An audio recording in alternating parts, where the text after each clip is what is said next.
Dahil alam ko na sa pula simula, lagi ako nagpapasalamat sa bawat isa.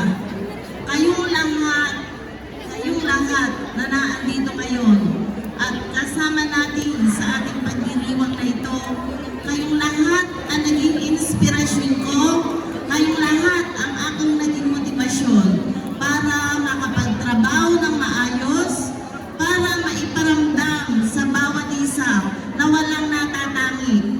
Kayo lahat ay pantay-pantay sa aking puso, isip, at sa aking buong pagkatao. Hindi sapat ang thank you, hindi sapat ang salamat. Ngayong araw na ito, wala kayong ginawa kundi patawarin ako, paiyakin, pasayawin, lahat na yata ng emosyon naramdaman ko sa araw na ito.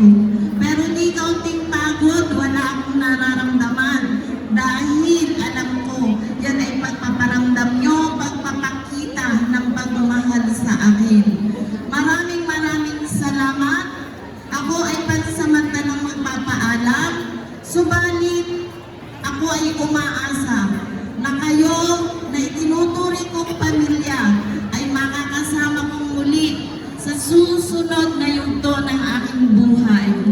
Hindi dito magtatapos ang aking pagsisilbi, hindi dito magtatapos ang aking pag-aalaga sa bawat isa. Lahat kayo ay aking babantayan, lahat kayo ay aking susubaybayan sa abot ng aking makakaya.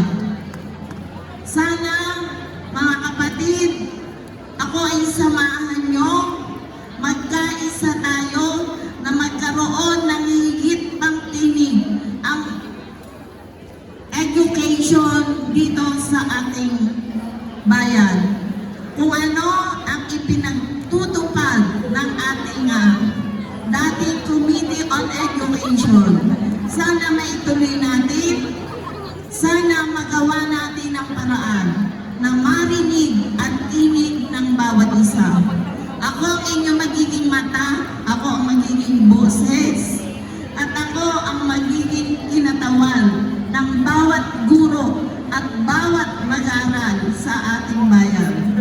Maraming salamat at higit pa sa pasasalamat ang aking pagtanaw ng utang na loob sa inyo lahat. Sa ating Bepesto, ang ating headed by Sir Elmer and the officials of Bepesto. Thank you very much. Sa tuwina ay pagpaparamdam sa ating lahat ng inyong walang sawang pagtulong, walang katapusang pagtulong, wala ang puyat, wala ang abala, wala ang gastos na nanggagaling sa sariling bulsa. Matupad